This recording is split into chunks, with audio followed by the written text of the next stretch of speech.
Boa noite a todos do canal. Felizmente, um segunda de pijamas feliz. Acho que o canal já tem umas 5, 6 edições aí, Musete, Gabi Brino, muita gente passou por aqui só com desgraça, né? E agora a convidada de hoje vai ter, pela primeira vez, poder sorrir de Santos, falar um pouquinho de coisa feliz. Muito obrigada, Léo, por estar aqui.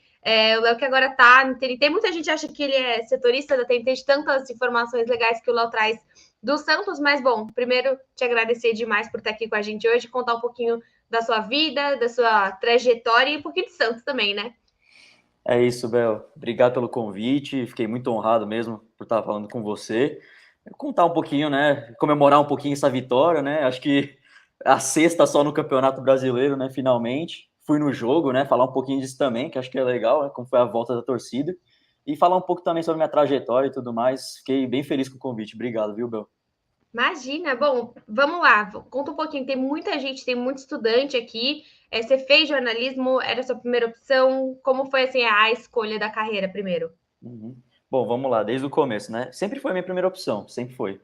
Porque eu lembro que eu escolhi isso na sétima série até, que eu seria jornalista, né? Que eu gostava de escrever, eu amava esporte, né? Então eu já queria ser jornalista esportivo, né? Então Ah, eu você já assistia pensou já no esporte, no você nunca esporte parou para já. estar. Já no esporte já direto. Eu até lia sobre outras coisas, né? Só que o esporte mesmo era a minha paixão mesmo, né? Uhum. E eu, por exemplo, eu gostava muito de jogar FIFA, essas coisas assim, e narrar o jogo, comentar e tudo mais, mesmo sozinho. Aí eu falava, nossa, eu quero ser jornalista esportivo, quero ser narrador, não sei o quê. Aí, narrador não deu certo, né? Mas como eu gostava de escrever também, eu escrevi até, tipo, na época do Orkut ainda, meu Deus, olha, tô ficando velho. Na época do Orkut tinha os fóruns lá das comunidades, quem é mais novo não vai saber, mas quem é da mesma Eu época, odeio né, vai música saber. alta, né? Todas essas comunidades Tipo isso, é muito comunidade. importantes. Odeio acordar cedo. É, Nossa. exatamente. Aí dentro das comunidades tinha os fóruns. Aí eu gostava de comentar sobre o Santos, comentar sobre futebol em geral, escrever sobre. E aí cheguei a fazer até um blogzinho, assim, tipo de criança, de adolescente mesmo, para falar sobre futebol. E eu fui pegando o gosto, né, pela coisa e já sabia, assim. E era meio bizarro, porque chegava, tipo, terceiro ano do colegial, às vezes os professores perguntavam, o que vocês querem fazer? Você já sabe o que vocês querem fazer? Tinha gente que não sabia ainda, tinha gente que, sei lá, às vezes ia para direito porque o pai faz direito, ou medicina porque o pai faz medicina, a mãe, enfim. E eu era o único a levantar a mão e falar jornalismo. É engraçado, porque Tenho certeza, né? então, pouca gente tinha certeza, e jornalismo, inclusive, não tinha muita gente que queria, né? Era mais isso, era direito, era administração, era publicidade até, mas jornalismo eram poucos, né? Acho que perdeu E um pouco o brilho, porque acho que na época que a gente estava querendo prestar, né? Eu não sou formada em jornalismo, eu fiz rádio e televisão pela Casper, mas assim, teve aquela história de não precisa de diploma, né? Acabou começando a desmerecer um pouco o diploma do jornalista, sendo que no fim a gente sabe que a gente que está dentro tem muita questão de indicação, a gente sabe. Mas o Uhum. diploma, ele ainda acaba sendo um diferencial, né, Léo? Não, é muito importante. Acho que você estudar e você ter um diploma, sabe, em mãos é muito importante, assim, te passa uma credibilidade também, né? É muito legal isso. E esse negócio de não precisar de diploma e tal, é uma polêmica muito grande, né, que vem até hoje. Aí até quando desmerecem trabalho de jornalista, falam, é por isso que não precisa de diploma, não sei o Uhum. quê. Até é uma coisa que machuca muito o jornalista, porque os jornalistas também estudam, e eles muitas vezes para escrever sobre uma coisa, sobre um determinado assunto, eles estudam muito também. Não é só o especialista que vai poder escrever e tudo mais e falar com propriedade. Não, o jornalista também. Às vezes ouve 10 pessoas para falar sobre o assunto, lê livros sobre o assunto, para escrever junto também, né? E acontece esse desmerecimento à profissão também, que é muito grande, né? E aí, seu primeiro trabalho foi onde? Você saiu. Onde você fez faculdade, aliás? Logo que eu saí do colégio, eu fiz Casper e SPM, né? Eu prestei Casper e SPM. Ah, Casper, para quem não sabe, acho que é a maior, a mais conhecida, talvez, né? uhum. Para jornalismo e tudo mais. rádio e TV também, porque junto com a Gazeta, né, dentro do prédio da Sim. Gazeta, então muita gente que trabalhava na Gazeta, estagiava na Gazeta, estudava na Praticamente Casper, todo né? mundo, porque Praticamente todo quando mundo. você faz estágio lá, você não paga mensalidade. Então, tipo, eu que É, fui casperiana, né? É uhum. insano, assim. Abre vaga na Gazeta, que é todo mundo, porque não paga mensalidade, né? Maravilhoso. Essa informação, inclusive, eu não sabia. É importante também saber. Uhum. Eu não fazia a menor ideia, mas eu tava querendo Casper porque na minha cabeça era melhor, né? E eu acho ainda que é a melhor, é a mais conceituada. O nome, né? Melhor é meio complicado. Eu acho que Em nome, é conceituada, né? é. Vamos dizer assim. Mas aí eu tentei prestar, só que como a prova da Casper é muito livro, eles passam uma lista de livros, assim, tipo 10 livros, 12 livros. E eu tinha lido, sei lá, 2 ou 3, aí, putz, aí eu fui muito mal, fiquei em milésimo e pouco, sei lá, passei vergonha. Mas é Mas eu, muito difícil, viu, gente? Eu fiz muito. rádio e televisão, mas o jornalismo na Casper é muito difícil. E é o que ela tá falando. A Casper, ela não segue a FUVEST, que é a USP. Então, os livros tradicionais. A Casper tem os livros dela. Então, Uhum, tem documentário, tem é. livro. A Casper, eu não sei, pelo menos quando nós prestamos há 5, 6, 7 anos atrás, ele era dessa forma. Então, a Casper é muito à vontade de você ser casperiano, porque ela não vai simplesmente pegar a lista da FUVEST e aplicar, como a PUC, por exemplo, faz. Acredito que a SPM também, né? Exatamente assim. E a Casper tem. Você tem até, eu falei, né? Uma lista de 10, 12 livros, e desses 10, 12, uns 2 ou 3, no máximo, são aqueles obrigatórios em colegial, Uhum. né? Então, tem muito livro que os adolescentes, né, que estão entrando agora em faculdade, nunca leram. E tem que pegar mesmo para ler, porque as questões são sobre isso. Então, é bem difícil. E até por isso acabei me ferrando na prova. Mas como depois eu prestei SPM, porque quando eu entrei na SPM, o curso tinha 2 anos só de jornalismo. Então era um curso muito novo, mas ainda assim era muito conceituado, tinha premiação e tudo mais. As instalações da SPM, elas são muito boas mesmo. Acho que não falta nada, assim, não dá nada para as melhores do país. E aí eu acabei entrando, né? Fui nessa, né, de que é um curso muito conceituado, premiado, e acabou dando certo, porque era uma faculdade uma faculdade bem boa, assim, que me ensinou muito. Os professores eram e são, né, excelentes. E até uma dica que eu falo para todos, principalmente em jornalismo, acho que em todas as profissões, mas para jornalismo principalmente, é fazer networking. O que é o networking? É você fazer amizades, mas também pensando no lado profissional da coisa, sabe? Uhum. Então, quando você faz uma faculdade, você vai estudar com professores que estão no mercado, né? Que estão inseridos no mercado e muitas vezes são os melhores nas profissões dele, né? Então, eu já cheguei a quase conseguir emprego porque um professor gostava de mim. Aí eu fui atrás dele depois e falei: opa, professor, tudo bem? Será que tem uma vaga aí? Era até no UOL, ele trabalhava no UOL, no BOL, né? Que é uma parte de fofoca e Uhum. tudo mais.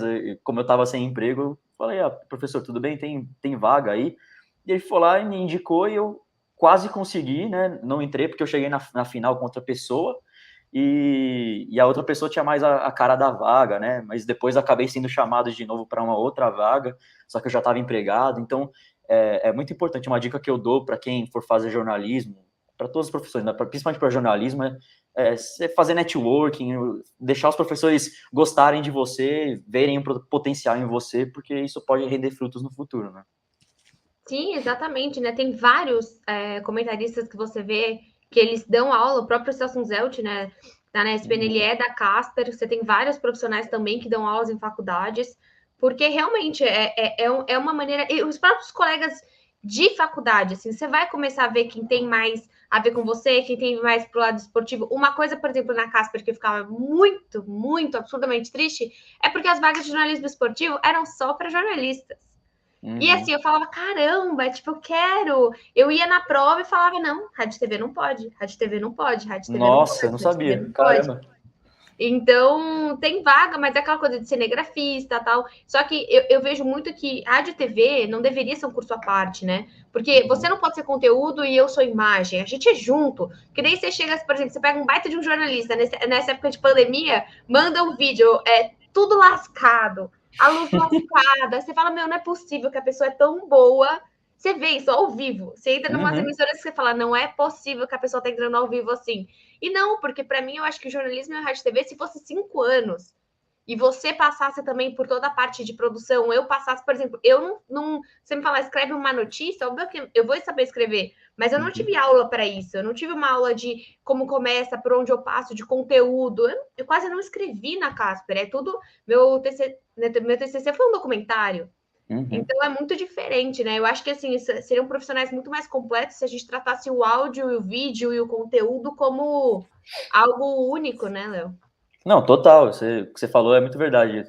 Inclusive, os profissionais só falta alguém chegar com um celularzinho, assim, aparecer ao vivo com o celular, assim. Porque às vezes as pessoas não sabem mesmo. E o bom desse curso da SPM é que são 4 anos, mas engloba tudo, engloba tudo. A gente aprendeu, Então. a gente teve semestre com TV, teve semestre com rádio, teve semestre com fotojornalismo, então você aprende um E a pouco de internet está tudo, sabe? crescendo também, né? Você aprender mais. A Casper não tem quase. Eles Uhum, colocaram pouquíssimas coisas, mas hoje eu acho que. Acredito que a SPM, a FAP são faculdades mais modernas, assim, mais ligadas no mercado. uhum. Talvez você consiga colocar, ó, conteúdo de internet é assim, conteúdo de Instagram é assim, conteúdo de tal é assim. Você precisa ter um outro jeito. Mas, bom, falando aí bastante sobre Uhum. a parte acadêmica, quando você começou a trabalhar com esporte? Bom, então eu entrei na SPM, né? Isso foi 2013, e aí em final de 2014 para 2015 abriu uma vaga de estágio na ESPN, né? O pessoal vai conhecer, né? Agora do grupo Disney, é um canal bem grande assim sobre esporte.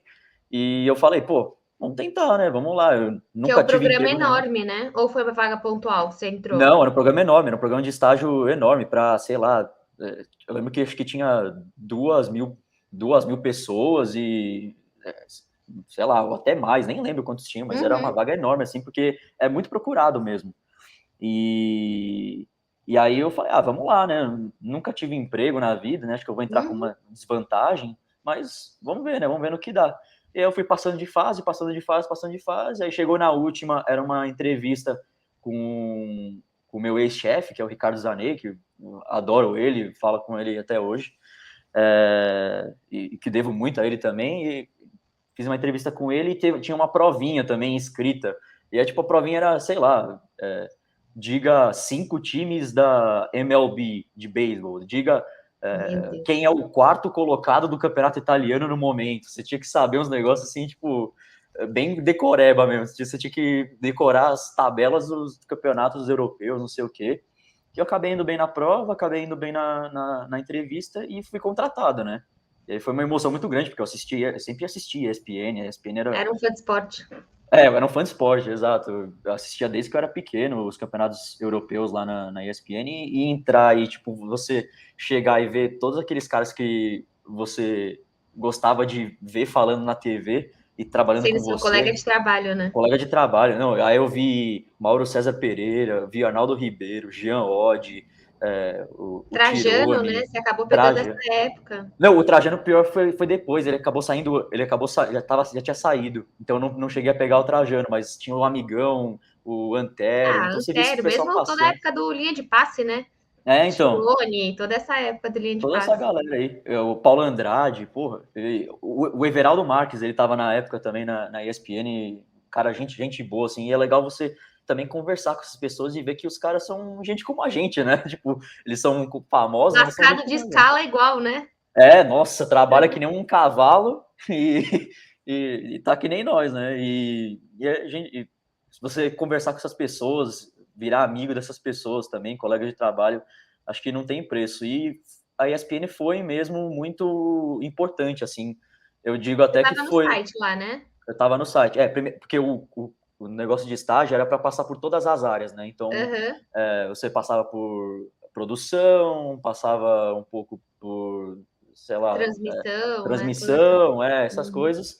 E chegou a parte do site, eu fiz um pouquinho lá, o pessoal gostava dos meus textos, das minhas ideias, fazia entrevista com jogadores e tal, gostaram da minha proatividade também. Aliás, uma coisa que eu falo muito para as pessoas, tenha proatividade, né? Tipo, vá atrás. Se você entra num site de notícia, tipo, pensa em 50 pautas, mesmo que as 50 sejam ruins, mas pensa nas 50, fala pro seu chefe, porque proatividade é muito importante. E aí eu fui Até, Léo, pensando. acho que você nem É, sabe, eu tô na VR Benefícios agora, né?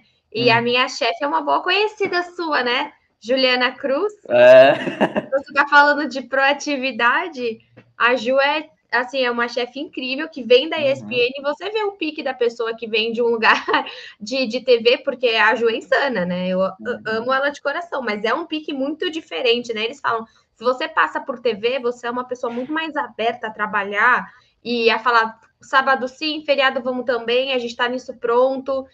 Não, sim, tem que ter paixão. Não dá para você trabalhar em TV sem paixão, você não aguenta. Eu tenho certeza que é algo diferente, né? E depois você foi viajar, não foi? então, aí. Aliás, o que você falou é perfeito.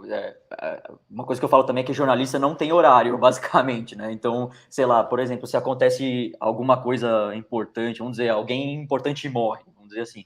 E aí você tem que estar pronto para chegar, abrir o computador na hora e subir e tal. E aí, Você fim de estava na ESPN na semana. morte do Kobe?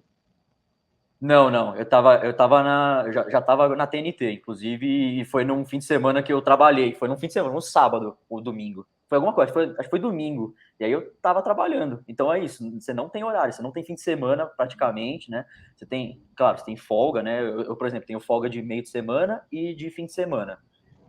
Uma de fim de semana, né? Então, mas é aquele negócio, né?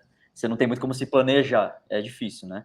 Mas aí, voltando, né, ao assunto, eu fui viajar, né, logo depois que eu saí da ESPN, né, meu estágio terminou em 2016, mas depois eu acabei voltando para lá em 17, até o fim da Copa de 18, né, eu fiquei lá até o fim da Copa, e depois eu fui para fazer 10 meses de pós-graduação, de mestrado na St. Mary's, que é uma universidade em Twickenham, que quem gosta de rugby, acho que vai conhecer, que é uma cidade que tem o estádio gigante de rugby lá.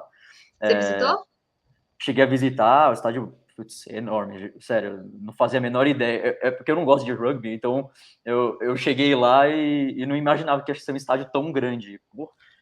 Para uma cidade pequena, inclusive, né? Então é bem legal. E é uma cidade que fica em Londres. Eu fiquei 10 meses lá fazendo pós-graduação, né, ou mestrado. E, cara, outra coisa Mas muito era na legal, área, assim. Léo? Foi jornalismo esportivo, chamava Que International demais! Sports Journalism. Então, jornalismo esportivo mesmo. E aí era aquele negócio. Eles chamavam muito palestrante, então era muito jornalista lá da Inglaterra mesmo, então a gente não conhecia, né? Era mais o pessoal inglês que conhecia.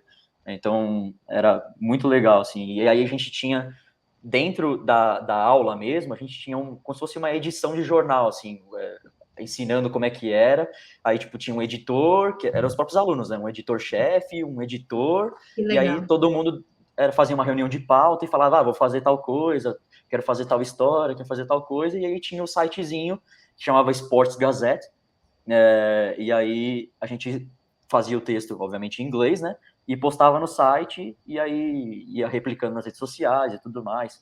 Então foi bem legal, assim, foi uma experiência bem legal. Eu já conhecia, né, como era o processo, de uma redação, mas tinha gente que Uhum. estava lá e que nem era jornalista, e foi lá e fez o mestrado e descobriu na marra como é, né? Então foi bem legal. E nisso também, né, nessa viagem de 10 meses, eu coloquei para mim mesmo que eu ia visitar os 20 estádios da Premier League, olha só. E Que aí não demais. consegui fazer os 20, mas fui para uns 12, 13. Então visitei estádios que eu nem imaginava que visitaria. Eu fui no estádio do Everton, fui no estádio do Fulham, que é pequenininho, fui no estádio do Huddersfield, que estava na primeira divisão naquele momento. E, claro, cara, foi uma experiência muito legal, assim, em todos os sentidos. Uma coisa que Mas você viu não jogos tem ou preço. você fez visitas? Ou os dois? Não, fui ver o jogo. Eu pagava ingresso, ia Que visitar demais! porque aí eu tava com uns amigos, né? Um amigo francês, um amigo japonês, e a gente visitava, porque dava para ir tudo de fazer tudo de trem, né? De cidade para cidade de trem. E aí eu fui visitar as cidades, a gente ficava 1 ou 2 dias lá e assistia o jogo. Então, bem legal, assim, uma coisa que é claro que é caro, né? Mas é uma coisa que não tem preço, eu digo, né? Porque é uma experiência que você vai levar pro resto da vida, né? Que acaba indo além dos seus 10 meses, né? Uma experiência de futebol, uma experiência de vivência. E eu sei que quando eu fui para os Estados Unidos e eu fui num jogo do Jets e de NFL, né? E assim, eu fui com meu namorado e a gente estava em Nova York, então a gente pegou o ônibus, a gente foi para New Jersey, então, e com a torcida. E aí você chega no estádio, o estádio era enorme, nossa, como é gigante, que medo, aquele negócio assim, que se enche. Afe Maria, era Jets e Colts. E assim, Que eu demais. curto NFL, não é tipo, eu curto, mas assim, a experiência de sair de Nova York, pegar o ônibus com a torcida, ir para lá e ver todo mundo, tipo, e antes, né, assim, eles chamam de match day, porque realmente, assim, o jogo é uma coisa.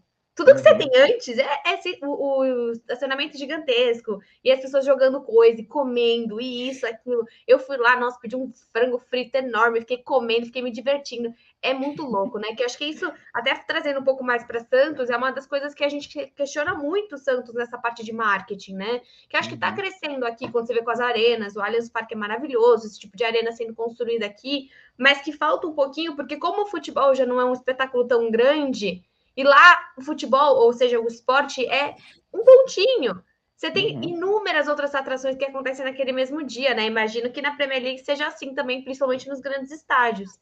Uhum. Não, é muito isso. E, inclusive, eu vou dar até um exemplo que eu fui também, que não é na Premier League, mas é muito conhecido também, que o pessoal adora, que é o Borussia Dortmund. Eu fui para Dortmund, né? Eu viajei até Dortmund para assistir o jogo do Dortmund, que era um sonho que eu tinha, que era ir até o Signal Iduna Park, que acho que é um dos estádios que melhor é, é, transparece esse negócio de essa vibração, sabe? Essa vibe Uhum. de jogo de futebol. E a cidade de Dortmund, para quem não conhece, é uma cidade minúscula, é muito pequena mesmo. Tem um clube, basicamente, e tem um museu da história do futebol alemão e tal, que é bem legalzinho. E o dia de jogo do Dortmund, né? A cidade respira aquele negócio. Assim. Então você vai para Que qualquer demais. lado da cidade, você vai para o centrinho da cidade, a galera tá toda já com o cachecol do Dortmund, já tá com a camisa do Dortmund, não sei o quê. Eu até acho que se assemelha um pouco a Santos, sabe? Porque é uma cidade que Sim, não é tão grande e dia de jogo do Santos a galera já, sei lá, vai pra praia já com a camisa do Santos. Ontem eu fui no jogo, então a galera já na entrada da cidade com a camisa do Santos, tinha feirante com a camisa do Santos. É bem legal isso. E ter ido no estádio, até filmei o dia de jogo. Eu lembro que foi um Dortmund 2, Hertha Berlim 2. Foi um baita jogo, inclusive. E, cara, que estádio, que clube. E uma cidade, assim, apesar de pequena, é muito legal, assim, muito legal mesmo. Então, mesmo as naquela lojas, né? experiência.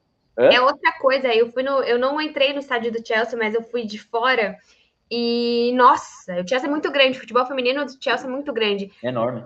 Tem um setor que eu fiquei, meu Deus, se fosse do Santos, isso eu comprava tudo, porque assim, infantil, é feminino, é maravilhoso. As lojas, assim, no PSG eu fui, obviamente, tipo, Neymar, Neymar, Neymar. E, cara, como é linda a loja do PSG, quanta coisa diferente. E toda a linha do PSG com Jordan, meu Deus, assim, eu acho que é uma coisa que a gente tem Impressionante. muito a evoluir de tratar o Santos como uma marca real, né? Uma marca que você consiga. Meu, se o PSG consegue com o Jordan, por que, que a gente não consegue fazer produtos assim que você consegue até cobrar mais? Uhum. Só que você faz, tipo mesmo essa cadeira aqui que eu tô, que eu Uhum. ganhei, mas assim, é esse tipo de coisa, esse tipo de relacionamento que tem muito mais na Europa, né, Léo? Não, é muito. E isso que você falou, eu não entrei na loja do Santos ontem, né? Não sei como tá hoje, mas as lojas, como você falou, na Europa, elas são muito organizadas e são enormes e ficam São para cheias, todo né? mundo, né? Não é Para só todo para o mundo. homem que tá lá, né? É, exato. Então você tem de tudo, assim, de tudo. A loja do Dortmund, por exemplo, ela tem dois, três andares, sabe? Para aí você procura, tem tudo. Tem camiseta para bebê, camiseta para mulher, camiseta para homem, tem, sei lá, bola do Dortmund, não sei o quê. Tipo, e é tudo Meu namorado organizado, trouxe um assim. cachecol, eu tenho um cachecol do Dortmund, aquele bem bonitão, assim, ele bem Aham, tradicional, que tem amarelão. muito, né? Aham. O cachecol até, principalmente, acho que na Premier League tem mais ainda, né? Tem. Não, cachecol é um artigo indispensável lá na Europa, né? Porque faz muito frio, né? Então a galera vai de cachecol para os jogos e tal, até segura assim, como se fosse uma Uhum. faixa. Então é bem legal. E essa foi outra experiência legal, assim, você entrar porque eu sou colecionador de camisa, né, de time. Acho que eu já postei foto, quem me segue lá no Twitter, eu já postei foto lá. Tenho muita camisa de time e eu comprei de todos os times que eu visitei. Eu fui na A loja e malinha comprei a voltou camisa. leve, hein? É, nossa senhora, eu tive que deixar coisa lá, pra você ter uma ideia. Foi horrível. Aí depois a minha mãe falou assim: por que você não comprou uma nova mala? Eu pensei, é verdade, acho que eu fui burro, eu devia ter comprado outra mala. Acho que É, faz sentido, né? Mas aí voltou levinha, né? Mas eu comprei camisa de todos os clubes, assim, que demais. que eu fui e entrava em todas as lojas, até as lojas dos clubes menores, assim, tipo a do Huddersfield, a do Fulham, que eu falei, são lojas bem organizadas, assim, né? Não sei se você vê isso no Brasil, né? Aqui em clubes menores, né? Mas são coisas que a gente precisa se espelhar também. Eu acho que nem tudo a gente tem que olhar para o futebol europeu e trazer para cá, porque a gente tem a nossa própria cultura, né? Mas algumas coisas são importantes a gente trazer, principalmente as coisas benéficas, né? Uhum. E aí você foi viajar e quando você voltou, você foi para a TNT direto? Não, aí nesse mestrado aí, no fim eu tinha que fazer um TCC e podia ser o que você quisesse fazer, podia ser escrito, podia ser um livro, podia ser documentário, e aí eu decidi fazer um documentário que era sobre, acho que o pessoal não conhece, mas em Portugal tem um time chamado Canelas 2010, que é um clube que estava na quarta divisão portuguesa e era formado por integrantes da Barra Brava, ou torcida organizada do Porto. Tanto que o principal jogador deles é um cara chamado Macaco, né? Como ele se intitula. Ele é o líder da torcida organizada do Porto, líder da torcida organizada de Portugal e é um dos caras mais temidos lá, porque o cara entra em briga e não sei o quê. E aí ele era desse time aí que era formado por integrantes da torcida organizada. E os clubes da quarta divisão portuguesa reclamavam da CBF deles, vamos dizer assim, da FPF, que era a Federação Portuguesa, de que os jogadores do Canelas chegavam muito forte nas jogadas. Então você pega vídeos assim dos jogos, os caras chegavam para Tipo o quebrar Rafinha mesmo. ontem, né? Tipo o Rafinha com o Gandula, inacreditável, né? Mas depois o Gandula chegou nele também. Mas aí então eles chegavam para quebrar mesmo e eles acabaram uma época subindo para a terceira divisão porque os clubes se negaram a jogar contra eles e deram WO, simplesmente. E aí ficou uma polêmica lá, e aí eu fui entrevistar esse macaco, né? E Que demais! eu fui para os últimos 2 jogos deles. Eles estavam na quarta divisão de novo, porque eles tinham subido para a terceira, e aí desceram, porque o nível deles era muito fraco, né? E a quarta divisão é regional, e a terceira divisão começa a ser nacional, né? Sim. Então ela começou a ficar mais difícil para eles, então eles caíram para a quarta divisão de novo. Eu fui entrevistar, eu consegui contato desse macaco, né? Fui atrás dele, conversei com ele, fiz uma entrevista com ele, e aí ele deixou entrar no vestiário deles, para ver como é que era, fazer tipo os bastidores, que nem tem no Santos. Aí eu fiz os bastidores do jogo final lá, que foi que eles ganharam de uma equipe lá, nem lembro quanto quem era, um time minúsculo, e subiram para a terceira divisão. Aí ele gostou tanto de mim que ele me deixou entrar em campo, ver os caras comemorando. Aí eles foram para um ônibusinho deles lá que tinha a parte de cima aberta, assim, que eles comemoravam e passavam pela cidade. Eles me chamaram, entra aí, entra aí. Aí eu comecei a filmar dentro do ônibus. Aí então ficou bem legal. E aí eu tinha que editar esse documentário. Então eu voltei para o Brasil para editar o documentário, né, para entregar. E aí eu fiquei uns 2, 3 meses aí sem nada mesmo, mas só para terminar o trabalho e terminei. E aí foi depois que surgiu essa oportunidade da TNT, né? Foi em dezembro eu fiz a primeira entrevista lá e aí em janeiro eu acabei entrando e aí tô lá desde então. Ah, que demais. Eu vejo que você que acho que é uma das coisas que você mais gosta, é meio que ser um analista de desempenho mundial, né? De ver as boas propostas que o Santos poderia ter, se acaba tratando mais nas necessidades do Santos. Mas Uhum, aí, para finalizar, né? Que a gente já está quase meia hora batendo papo aqui.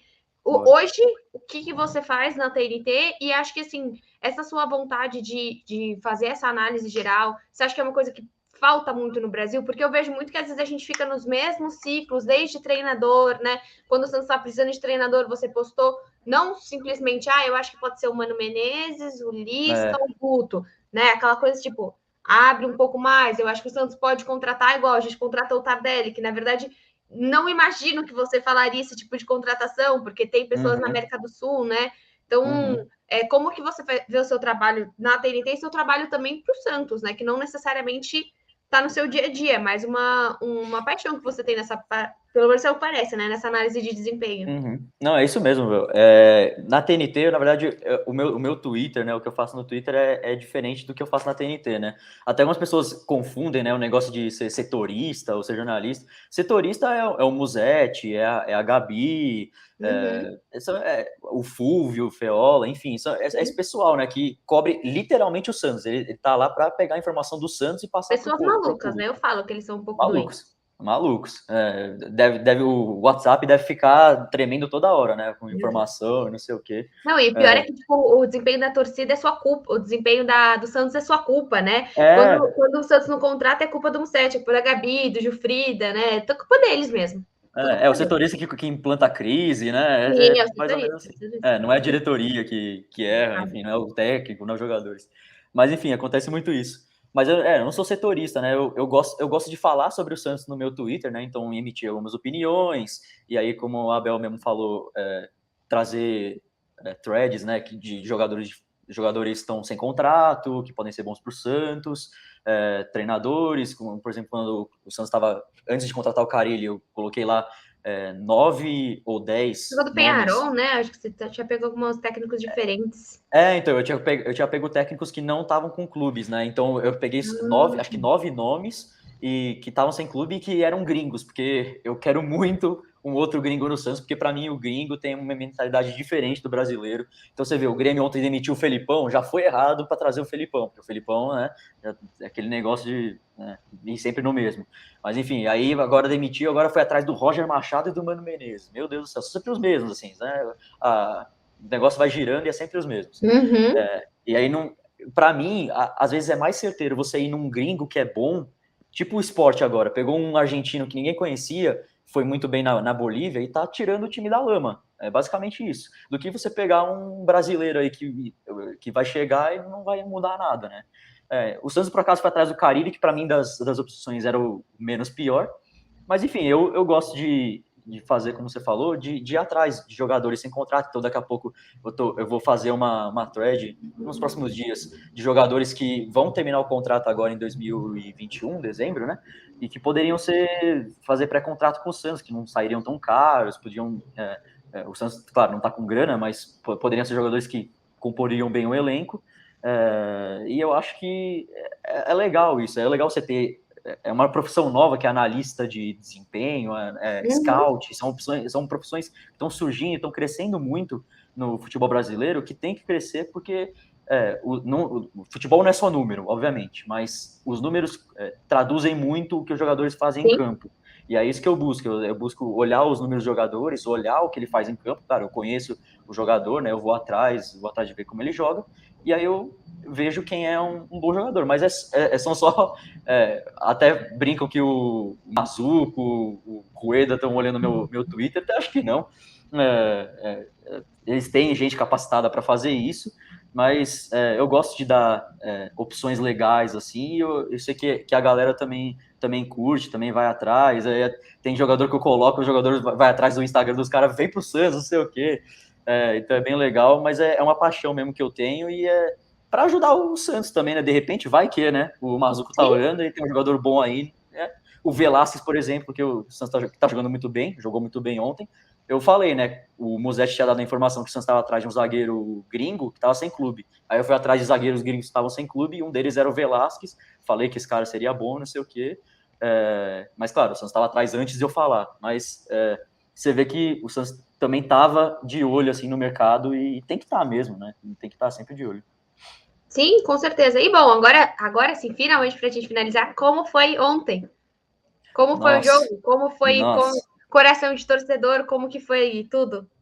Meu Deus do céu, Bel, foi inacreditável, assim, porque a Vila Belmiro, eu até escrevi ontem que a Vila Belmiro com torcida, com 5 mil, pode ter 5 mil torcedores, ela faz mais barulho e faz mais pressão do que 90% dos estádios do Brasil, isso eu tenho certeza, e é só o Santista que sabe disso, só o Santista que foi para a Vila sabe disso. Então ontem tinha 4.100 pessoas e foi, assim, um negócio inacreditável, assim, até o último segundo a torcida estava apoiando, não vaiou em nenhum momento, nenhum jogador.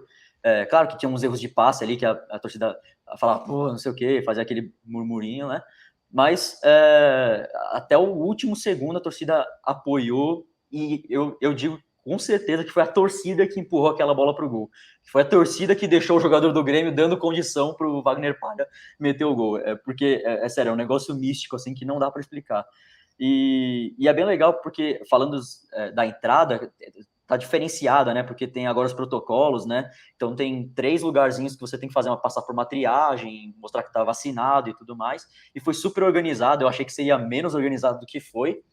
E não, foi organizado, foi super rápido, assim. A gente já entrou no estádio, eu fui com 2 amigos, e o Tavão, que trabalha comigo, os dois trabalham comigo na TNT, o Tavão e o Finha. O Tavão falou: o jogo a gente vai ganhar, vai ser 1-0 com gol cagado no último minuto, vai ser com drama. E foi como foi.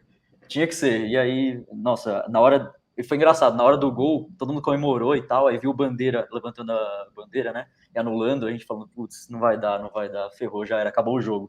Mas Aí a aí o gente sal olhou. grosso. O sal grosso do VAR ali, ó, foi bom. Man of the match. E aí, na hora, a gente olhou para cima, tinha uma galera no camarote com TV, né? E aí tava passando o jogo e tal, né? E aí eles tinham o replay. E aí, na hora que passou o replay do gol, os caras começaram assim, gol, gol, não sei o que, não tava impedido. Aí a galera começou a comemorar, aí até o Felipe Jonathan, eu olhei na hora, assim, o Felipe Jonathan apontou pro árbitro e falou assim, ó, a galera tá comemorando, você tem que dar o gol, você tem que dar o gol. E aí, logo depois, o juiz ouviu o VAR, aí quando ele apontou pro meio, meu Deus do céu, o estádio veio abaixo, eu fui às lágrimas, meus amigos também, acho que muita gente aí que estava no estádio foi às lágrimas, porque pô, foi um gol assim para lavar a alma, sabe, para tirar a Uruca e ganhar do Grêmio também, né, que estava ali na zona de rebaixamento junto. O empate seria terrível para o Santos, terrível, porque depois agora joga com o Galo, seria terrível. E aí a vitória dá um alívio, claro que não tira o Santos dessa situação, mas dá um alívio muito grande, até uma confiança para os jogadores, né? Sim, com certeza. Bom, Léo, muito obrigada, ficando meu tempinho a mais do que eu tinha te prometido. Obrigada mesmo por estar aqui. Eu acho que é muito legal a gente contar um pouquinho mais de trajetória também, porque tem muita gente que tem vontade de ser jornalista. A gente sabe que não é uma profissão fácil, que, como a gente está falando, 90% é amor, não, talvez 80% amor e 20% muita dedicação, mas que é muito recompensador você trabalhar com algo. Eu acho que, para mim, o jogo de ontem foi. Eu tava tanto tempo gravando aqui, gravando para Globo, podcast, blá blá blá, e eu falava, nossa, caramba, toda vez isso, fazia tempo que eu não lembrava o porquê que eu amo tanto isso, por que eu tô aqui, né? Porque assim, são 11 jogos, era muito tempo sem ganhar. É o que você Quase não falou, fazia gol, né? sim, são 6 vitórias só no brasileiro. Então, assim, é só desclassificação, perda de jogador, perda de jogador, perda de jogador. Então é muito bom lembrar o porquê que a gente está aqui, né? O porquê que a gente é apaixonado por esse time, o porquê que futebol brilha tanto nos olhos. E então, só te agradeço muito. Quem está assistindo aqui, segue o Léo no Twitter, como ela falou, já prometeu aqui ao vivo, né? Então teremos uma thread essa semana aí também dos jogadores que estão terminando o contrato para vocês ficarem ligados. E é isso, Léo, muito obrigada, boa sorte para você na TNT, boa sorte no seu Twitter também, porque eu acho que essas fontes independentes hoje eu vejo muito pela Ni, assim, o que ela posta do futebol feminino prioritariamente, que é o foco dela, vira lei, é insano o alcance que ela tem hoje, e que a gente consiga cada vez mais dar voz para torcedor que estuda, para torcedor que vai atrás. E você não é só um torcedor, né? Você também é um profissional da área, então obrigada por você estar aqui com a gente hoje e boa sorte. Não, que isso, Bel. Eu que agradeço. Obrigado pela lembrança, pelo convite. Fiquei muito, muito, muito feliz mesmo de aparecer no seu canal. Eu sou fã do seu canal, inclusive. Sou seu fã. E falar para todo mundo aí, quem quer ser jornalista, seja. Quanto mais jornalista a gente tiver, melhor. O jornalismo é a profissão mais importante, uma das profissões mais importantes do mundo. Então, sejam, não tenham medo e tenham paixão, dedicação, como a Bel falou, que vai dar tudo certo. Cansa, é cansativo, muito. Você recebe muito hate, mas é recompensador no final também. Obrigado, viu, Bel? Imagina. Tchau, gente. Até semana que vem.